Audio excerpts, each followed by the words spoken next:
Assalamualaikum warahmatullahi wabarakatuh. Sebelumnya perkenalkan saya Ika Sea Puspita. Pada kesempatan kali ini saya akan mempresentasikan terkait analisis upaya penyelesaian konflik Indonesia dalam sengketa kepemilikan Pulau Sipadan dan Ligitan.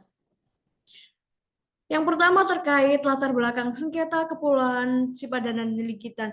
Perlu diketahui terlebih dahulu bahwasanya Pulau Sipadan ini terletak 15 mil laut sekitar 24 kilometer dari pantai daratan Sabah, Malaysia dan berada 40 mil laut sekitar 60 kilometer dari pantai timur Pulau Sebatik. Kemudian bagian utaranya merupakan wilayah dari Indonesia sendiri. Sedangkan Pulau Ligitan berada 21 mil laut sekitar 34 kilometer dari daratan Sabah, Malaysia dan 57,6 mil laut sekitar 93 kilometer dari timur Pulau Sebatik.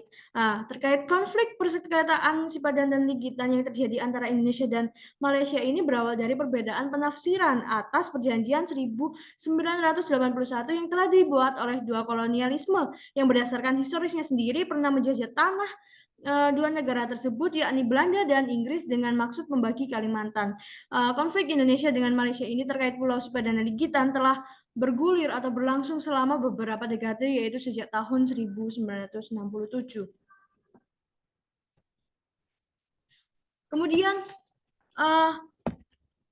pada tanggal 22 September 1969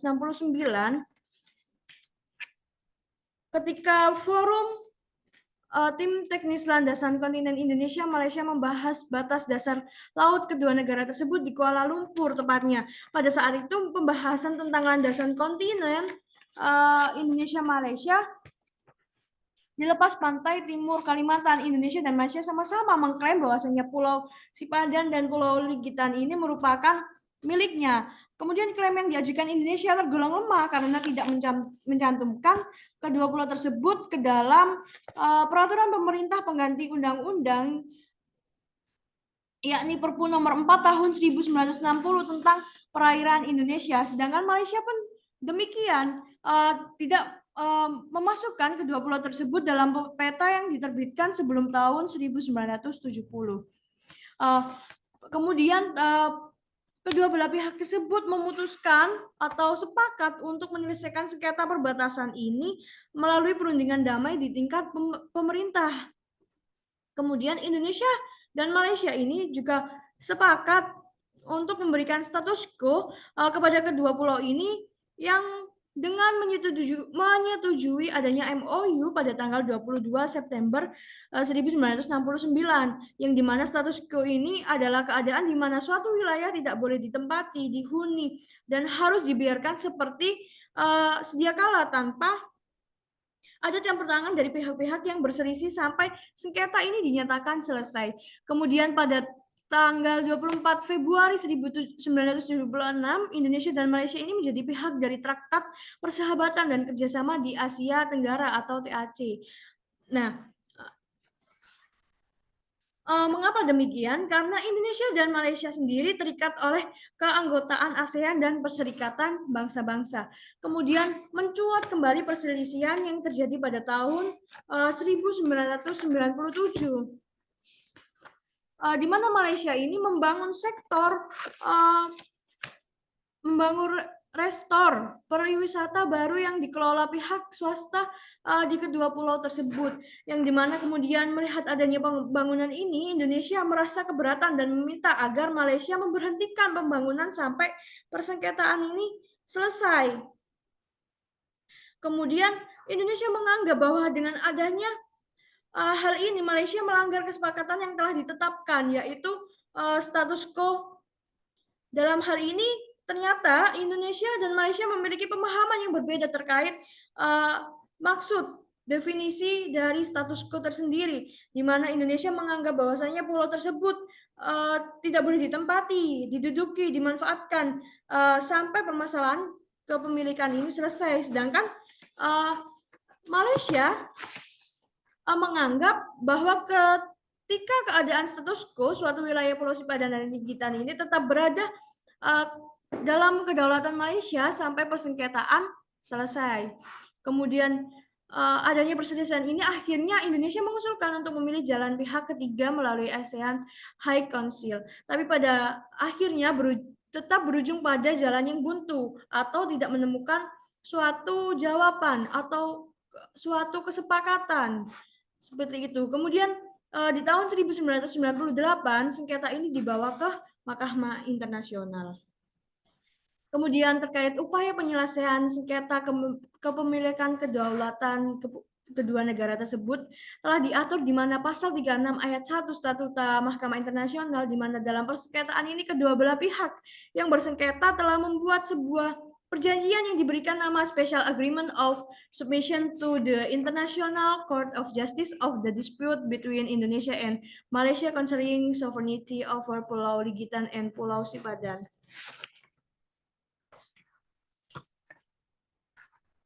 Adapun dua proses bagian dari penyelesaian sengketa ini, yang dimana yang pertama ada sidang argumentasi tertulis atau written pleadings, kemudian yang kedua ada sidang argumentasi lisan atau oral pleadings, di mana argumentasi tertulis ini dibagi menjadi 3 tahapan, yaitu penyampaian dasar klaim yang disebut sebagai memorial Indonesia, kemudian kesempatan untuk menjawab yang disebut sebagai counter memorial, dan penanggapan atas jawaban counter memorial yang disebut sebagai replay. Indonesia dan Malaysia menyampaikan memorial pada bulan November 1999. Selanjutnya menyampaikan counter memorial pada Agustus di tahun 2000. Dan ditanggapi dalam reply yang disampaikan ke Mahkamah Internasional pada Maret 2001. Kemudian terkait sidang argumentasi lisan pada tahun 2002, para pihak yang diberikan kesempatan untuk menyampaikan argumentasi lisan ini, pihak Indonesia diwakili langsung oleh Menteri Luar Negeri Hasan Wirajuda, dan kemudian dari pihak Malaysia diwakilkan oleh Duta Besar Kementerian Luar Negeri Tan Sri Abdul Qadir Muhammad. Adapun dasar argumen yang dibangun oleh kedua negara itu seperti yang tertera dalam PowerPoint yang ditampilkan.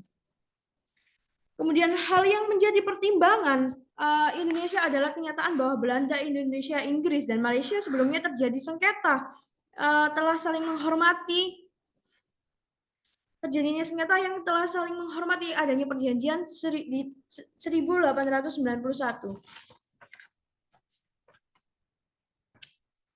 Dalam keputusannya, Mahkamah Internasional memutuskan bahwa Indonesia argument that it was successor to the Sultan of Bulungan cannot be accepted.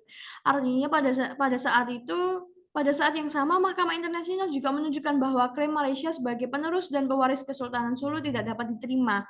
Sehingga dalam hal ini Mahkamah Internasional tidak dapat menemukan bukti, dalil, alasan, dan dokumen faktual terhadap kepemilikan Pulau Sipadan. Bukti yang dibawa Indonesia tergolong lemah, begitu pula bukti yang dibawa oleh Malaysia. Namun pada akhirnya Mahkamah Internasional memberikan kedaulatan, memberikan ketetapan bahwasanya wilayah atas kedua pulau tersebut kepada Malaysia. Keputusan ini didasarkan atas adanya effective occupation. Dalam mengambil keputusan akhir, Mahkamah Internasional menggunakan kaidah pembuktian yaitu seperti continuous presence, effective occupation, maintenance, dan ekologi preservation.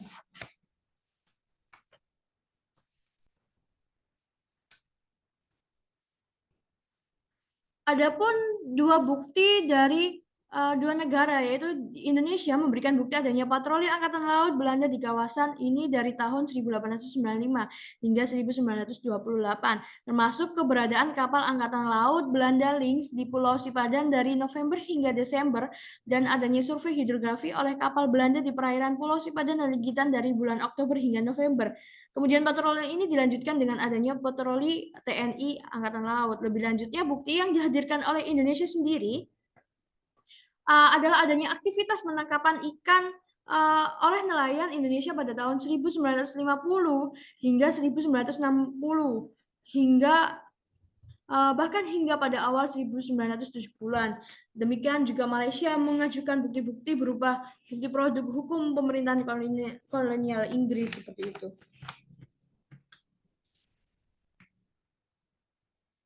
Mahkamah Internasional menegaskan bahwa Inggris sebagai penjajah Malaysia lebih efektif daripada daripada Belanda dalam menjajah Indonesia, bahkan setelah kemerdekaan Indonesia.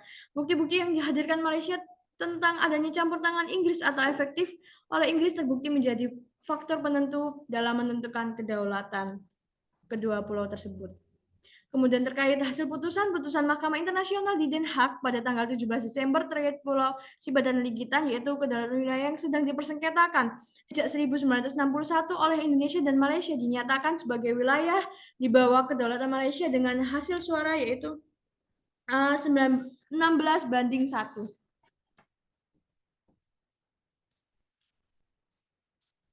Kesimpulan pada presentasi kali ini, yang pertama adalah persengketaan Pulau Sipa dan Ligitan merupakan sengketa perbatasan wilayah antara Indonesia dan Malaysia terkait dengan kedaulatan kedua pulau tersebut yang telah bergulir selama beberapa dekade, yaitu sejak tahun 1967.